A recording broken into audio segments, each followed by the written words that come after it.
រឿងគ្រូអាគមបង្ក្រាបធ្មប់នៅភូមិឈើទៀលក្នុងខេត្តកំពង់ស្ពឺមានព្រៃថ្នោតជាច្រើនជុំវិញភូមិព្រែកថ្ងៃភ្លឺភូមិដូចជាមានសុភមង្គលមនុស្សរស់នៅធ្វើស្រែធ្វើចម្ការតែពេលថ្ងៃរៀបលិចភូមិនេះคล้ายជាភូមិពោពេញដោយការភ័យខ្លាចព្រោះមានពាក្យចចាមអារាមខាមានធ្មប់ខោខៅមួយកំពុងស៊ីជីវិតមនុស្ស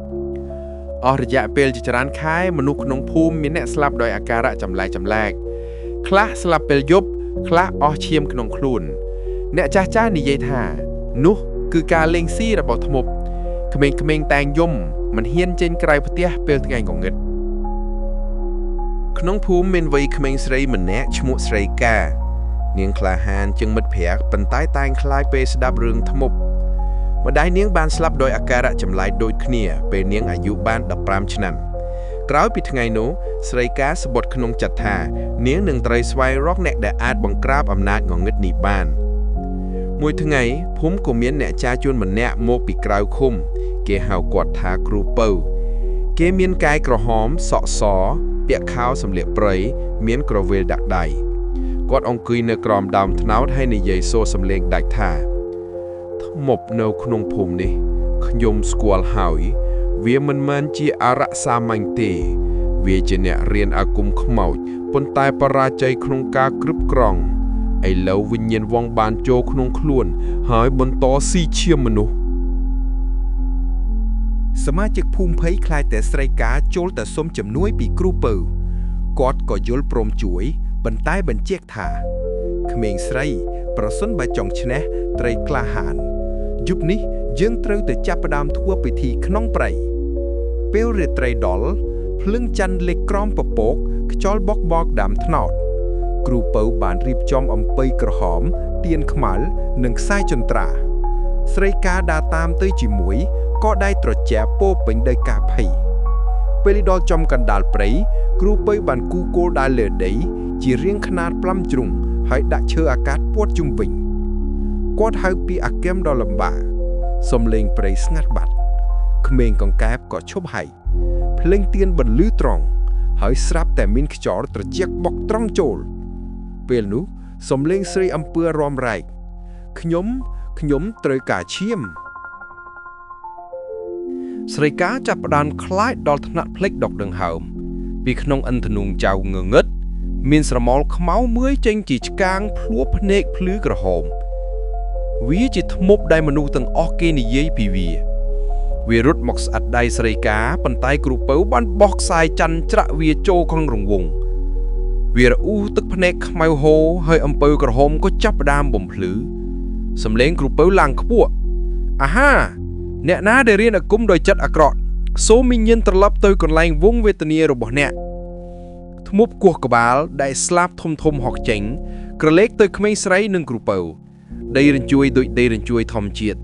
ស្រីកាកិច្ចតែម្ដងឯគ្រូពៅក៏កាន់ឆាត់ពិសិដ្ឋបញ្ចេញភ្លើងវត្តមានឆ្លោះភ្នែកធ្មប់យប់នោះប្រែទៅជាការប្រយុទ្ធរវាងអាគមសុទ្ធនិងអាគមអាក្រក់ស្រីកាចូលរួមជួយដោយយកទៀនកាន់ពលិលបន្តអានបូជាពេលវេលាបានកន្លងទៅដល់1ម៉ោងស្រាប់តែធ្មប់រមៀលចូលក្នុងរង្វង់ហើយផុតស្មារតីភ្លើងទៀនរលត់ហើយសំឡេងព្រៃត្រឡប់វិញអ្នកភូមិដែលមកសង្កេតពីចម្ងាយទាំងអស់ស្រែកសប្បាយថាធ្មប់ត្រូវបានបង្ក្រាបហើយស្រីកាយំទឹកភ្នែកចងចាំម្ដាយរបស់នាងគ្រូពៅប្រាប់ថាកូនស្រីម្ដាយរបស់កូនគឺជាមនុស្សចុងក្រោយដែលធ្មប់ស៊ីជីវិតឥឡូវនេះវាមិនអាចបន្តឆ្កាងជីវិតអ្នកផ្សេងទៀតបានទៀតឡើយចាប់ពីថ្ងៃនោះភូមិឈើទៀលคล้ายទៅជាភូមិមានសុវត្ថិភាពវិញមនុស្សគ្រប់គ្នាអបអរសាទរបន្តធ្វើស្រែចម្ការស្រីកាធ្វើជាមនុស្សក្លាហានបន្តជួយអ្នកដទៃហើយគ្រូពៅក៏ធ្វើដំណើរចេញពីភូមិដូចជានាងជួបតែជាអ្នកសម្រាប់បណ្ដោះអាសន្នយប់ចុងក្រោយមុនគាត់ចេញភូមិគាត់បានប្រាប់ស្រីកាកុំភ្លេចចិត្តថាអំណាចអាក្រក់មានតែងតែមាននៅជុំវិញតែបើក្មេងស្រីមានចិត្តសុទ្ធនិងក្លាហានអ្នកនឹងឈ្នះវាស្រីកាក្រោកជើងអោបដៃគ្រូពៅទាន់ប្រលប់ភ្លឺនាងមានអារម្មណ៍ថាជីវិតនឹងចាប់ផ្ដើមថ្មីក្រោយពីយប់នោះដែលធ្មប់ត្រូវបានគ្រូពៅបង្ក្រាប ភូមិឈឿទៀលคล้ายទៅជាទីកំឡែងស្ងប់ស្ងាត់មនុស្សភូមិចូលចិត្តនិយាយថាយើងរួចផុតពីអំណាចអាក្រក់ហើយក្មេងៗអាចលេងសើចនៅក្រៅផ្ទះពេលយប់មិនមានការភ័យចិត្តដូចមុនទៀតស្រីកាក្មេងស្រីក្លាហានដែលបានជួយគ្រូពៅក្នុងពិធីនោះคล้ายជាមនុស្សដែលអ្នកភូមិគោរពប៉ុន្តែជាខ្លួននាងឯងស្រីកានៅតែមានអារម្មណ៍មិនសុខចិត្តព្រោះស្រមៃថាយប់នោះមិនមែនជាការបញ្ចប់ទេម្ដងម្កាលនាងនៅស្ដាប់សូរសំឡេងចម្លែកក្នុងព្រៃនៅពេលខ្យល់បក់បកព្រលឹមភ្លឺព្រឹត្តិការណ៍ថ្មីប៉ុន្មានខែបន្ទាប់មានក្រុមកសិករទៅកាប់ឈើនៅជាយភូមិពេលយប់ក្រុមនេះត្រឡប់មកវិញមានម្នាក់មិនបានមកជាមួយពួកគេទើបតែសង្កេតឃើញថាគាត់បាត់ជាប់ព្រៃពេលទៅរកថ្ងៃបន្ទាប់គាត់ត្រូវបានរកឃើញស្លាប់ដោយមុខឈាមជួរចេញពីមាត់ភ្នែកហើយស្បែកមានស្នាមខ្មៅដូចឆ្កែខំមនុស្សភូមិត្រូវការទៅសុំជំនួយស្រីកាពួកគេនិយាយថាប្រហែលជាធ្មប់មិនទាន់ផុតទេឬក៏មានអារក្សថ្មីកើតឡើងស្រីកានឹកឃើញពាក្យជុំក្រោយរបស់គ្រូពៅអំណាចអាក្រក់នៅជុំវិញតែងតែមាននាងសម្រេចចិត្តបន្តស្វែងរកពិតស្រមោលនៅក្នុងព្រៃយប់មួយស្រីកាដើរចូលព្រៃជាមួយនឹងមិត្តភក្តិពីរនាក់ឈ្មោះសូវណ្ណានិងប៊ុនលីពួកគេចង់ដឹងថាតើអ្វីកំពុងកើតឡើងពេលដើរចូលកាន់កណ្ដាលព្រៃភ្លៀងធ្លាក់ហូរចុះខ្យល់បក់បោកស្លឹកឈើក្នុងពន្លឺច័ន្ទស្រីកាមើលឃើញស្រមោលខ្មៅខ្ពស់មួយដើរលឿនដូចខ្យល់សូវណ្ណាភ័យយំស្រែកប៉ុន្តែស្រមោលនោះបាត់ក្នុងភ្លាមទើបពួកគេចាប់ផ្ដើមយល់ថានេះមិនមែនជាធ្មប់ដូចមុនទេវាដូចជាវិញ្ញាណបែបអារឹកបឹងដែលកើតឡើងព្រោះមានមនុស្សបានរំលោភដីបុរាណក្នុងព្រៃគ្រូពៅត្រឡប់មកវិញស្រីកាសម្រេចចិត្តចិនទៅរកគ្រូពៅក្រោយពីធ្វើដំណើរច្រើនថ្ងៃនាងរកឃើញគាត់នៅវត្តចាស់មួយជិតភ្នំគ្រូពៅគឺជាមនុស្សចាស់មានចិត្តសប្បុរសតែភ្នែកពោពេញដោយបទពិសោធន៍ស្រីកាប្រាប់អំពីអារក្សថ្មីគាត់ស្ងាត់ស្ងាត់ស្រមើស្រមៃហើយនិយាយថាវាជាអារក្សបឹងនាគមុននេះមានអ្នកបានរំលោភកន្លែងបូជាព្រះនាគក្រោមទឹកវិញ្ញាណកំហឹងបានកើតឡើងហើយคล้ายជាអារក្សស៊ីជីវិតបើគ្មានការបង្ក្រាបវានឹងពោពេញភូមិទាំងមូលគ្រូពៅយល់ព្រមត្រឡប់មកជាមួយស្រីកាពិធីបង្ក្រាបអារក្សយប់មួយទៀតភូមិឈើទៀលមានពិធីធំគ្រូពៅរៀបចំចានបូជាជាមួយស្នែងគោសម្បុកត្នោតទៀនពណ៌ខៀវនិងទឹកបាំងអ្នកភូមិទាំងអស់មកក្បែរព្រៃដើម្បីរង់ចាំពិធីពេលចាប់ផ្ដើមអាកាសធាតុប្រែប្រួលខ្លាំងភ្លើងបក់បាំងព្យុះទឹកភ្លៀងហូរចុះស្រាប់តែពីក្នុងព្រៃមានសំឡេងសត្វឆ្អែតឆែតហើយអារក្សបាំងក៏បង្ហាញខ្លួនវាមានរាងដូចមនុស្សក្បាលនាគភ្នែកភ្លឺពណ៌ខៀវឈាមហូរពីមាត់អ្នកភូមិរត់ភ័យចែកចាយគ្នាតែស្រីកានិងគ្រូពៅនៅត្រង់រង្វង់បូជាគ្រូពៅកាន់ឆ័ត្រពិសិដ្ឋឡើងសូត្រពីអាគមស្រីកាកាន់ទៀនខៀវជួយបន្តអារក្សបឹងកាលឡើងធំដូចដើមឈើហើយវាស្រែកសូរឲ្យដីព្រុសតែខ្សែចន្ទ្រាដែលគ្រូពៅដាក់ជុំវិញរង្វង់คล้ายជាអណ្ដាតភ្លើងរារាំងវាប៉ុន្តែអារក្សមានអំណាចខ្លាំងជាងធ្មប់មុនវាបោះខ្យល់បោក